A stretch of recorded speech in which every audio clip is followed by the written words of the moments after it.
Hello hi, ഇന്നൊരു ബജ്ജി മുളക് വെച്ചിട്ട് തേങ്ങാപ്പാലിൽ വറ്റിച്ചെടുത്തൊരു കറിയാണ് കേട്ടോ. അപ്പോൾ സൂപ്പർ ടേസ്റ്റാണ് കേട്ടോ. ഇതും പപ്പടവും മെഴുക്കുവരട്ടിയൊക്കെ ഉണ്ടെങ്കിൽ ഊണ് കുശാലാണ്. അപ്പോൾ അതിന് വേണ്ടിയിട്ടാ ഞാൻ ആദ്യം തന്നെ ഇതിന് ഒരു മസാല തയ്യാറാക്കുകയാണ് കേട്ടോ. ഇതുപോലെ ഒരു മിക്സിയുടെ ജാറിലേക്ക് 1 ടീസ്പൂണോളം പെരുംജീരകം, ഒരു 1/4 ടീസ്പൂൺ നല്ല ജീരകം, ഒരു സവാള ഇതുപോലെ കൊത്തിയരിഞ്ഞതാണ്, പിന്നെ ഒരു 3-4 അല്ലി വെളുത്തുള്ളി, പിന്നെ ഉപ്പും കൂടി ചേർത്തിട്ട് നമുക്കിതിലേക്ക് പിന്നെ 1 ടീസ്പൂണോളം മല്ലിപ്പൊടി ചേർത്ത് കൊടുത്തിട്ടുണ്ട്, 1/2 ടീസ്പൂൺ മുളക് പൊടി, 1/4 ടീസ്പൂൺ മഞ്ഞൾപ്പൊടി, ഒരു ചെറുനാരങ്ങയുടെ നീര്, കുറച്ച് മല്ലിയില. എന്നിട്ട് നമുക്കിതൊന്ന് മിക്സിയുടെ ജാറിലൊന്ന് പേസ്റ്റ് രൂപത്തിൽ അരച്ചെടുത്ത് വന്നിട്ടുണ്ട്. ഇനിയിപ്പോൾ 4 മുളക് എടുത്തിട്ടുണ്ട്.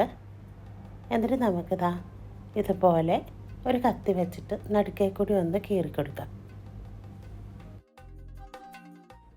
എന്നിട്ട് ഇതിലുള്ള അരിയെല്ലാം നമുക്കെടുത്ത് കളയാം. അപ്പോൾ ഞാൻ 4 എണ്ണത്തിൻ്റെയും ഇതിനകത്തുള്ള അരിയെല്ലാം എടുത്ത് കളഞ്ഞിട്ടുണ്ട്. ഇനിയിപ്പോൾ നമ്മൾ നേരത്തെ അരച്ച് വെച്ചിരിക്കുന്ന മസാല ഉണ്ടല്ലോ, അതാ ഇതിലേക്ക് നിറച്ച് കൊടുക്കാം. മുളകിലെല്ലാം തേച്ച് പിടിപ്പിച്ചതിന് ശേഷം ഈ മസാല കുറച്ച് കാണും, അത് കളയരുത്, അത് നമുക്ക് വഴറ്റാനുള്ളതാണ് കേട്ടോ. എന്നിട്ട് ഇതുപോലെ ഒരു കടായി വെച്ച് കൊടുത്തിട്ടുണ്ട്.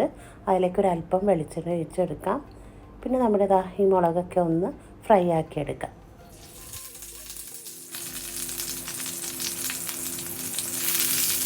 ഇനിയിപ്പോൾ ഇടയ്ക്കിടയ്ക്ക് ഒന്ന് തിരിച്ച് മറിച്ചൊക്കെ ഒന്ന് ഇട്ട് കൊടുത്തൊന്ന് ഫ്രൈ ആക്കിയെടുക്കാം.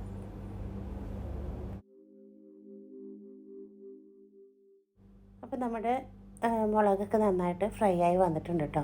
നല്ലപോലെ അങ്ങോട്ടും ഇങ്ങോട്ടും തിരിച്ച് മറിച്ചൊക്കെ ഇട്ട് നന്നായി ഫ്രൈ ആയിട്ടുണ്ട്. ഇനിയിപ്പോൾ നമുക്കിതാ ഇതുപോലെ ഒരു പ്ലേറ്റിലേക്ക് മാറ്റി കൊടുക്കാം. ഇനിയിപ്പോൾ അതേ കടായിൽ തന്നെ കുറച്ച് വെളിച്ചെണ്ണ ഒഴിച്ചെടുത്തിട്ടുണ്ട്. അതിലേക്ക് കുറച്ച് ഉലുവ, പിന്നെ കറിവേപ്പില, പിന്നെ ബാക്കി വന്ന കുറച്ച് മസാലയുണ്ട് നമ്മൾ നേരത്തെ പേസ്റ്റാക്കി വെച്ചത്, അത് ഇതിലേക്ക് ഇട്ട് കൊടുത്തിട്ടുണ്ട്. എന്നിട്ട് നമുക്ക് നന്നായിട്ടൊന്ന് വഴറ്റിയെടുക്കാം. മിക്സിയുടെ ജാറിൽ ഒരല്പം വെള്ളം കൂടി ഒഴിച്ച് കൊടുത്തിട്ടുണ്ട് കേട്ടോ. എന്നിട്ട് നന്നായിട്ട് ഇതൊന്ന് മിക്സാക്കി കൊടുക്കാം. പിന്നെ ഒരു ചെറിയ തക്കാളി, അതാണ് കേട്ടോ, അതും കൂടി അരിഞ്ഞതും കൂടി ചേർത്ത് കൊടുത്തിട്ടുണ്ട്. എന്നിട്ട് നന്നായിട്ടൊന്ന് വഴറ്റിയതിന് ശേഷം ഇതിലേക്ക് ഒരു മുറി തേങ്ങയുടെ പാല്, അത് 2-ാം പാലാണ്, ചേർത്ത് കൊടുത്തിട്ടുണ്ട്. എന്നിട്ട് നന്നായിട്ടൊന്ന് മിക്സാക്കി കൊടുക്കാം. ഇതിലേക്ക് ആവശ്യമായിട്ടുള്ള ഉപ്പും കൂടി ചേർത്ത് കൊടുത്തിട്ടുണ്ട് കേട്ടോ. എന്നിട്ട് നമ്മുടെ മുളകുണ്ടല്ലോ, അത് ഇതിലേക്ക് ഇട്ട് കൊടുത്ത് ഒന്ന് അടച്ച് വെച്ച് കുക്ക് ചെയ്തെടുക്കാം.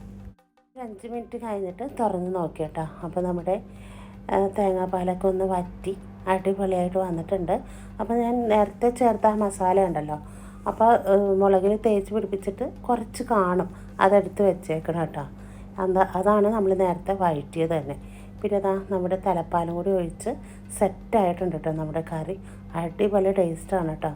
ഇത് മാത്രം മതി നമുക്ക് ചോറ് ഒഴിക്കാനായിട്ട്. അപ്പോൾ എല്ലാവരും ഇതൊന്ന് ട്രൈ ചെയ്ത് നോക്ക്.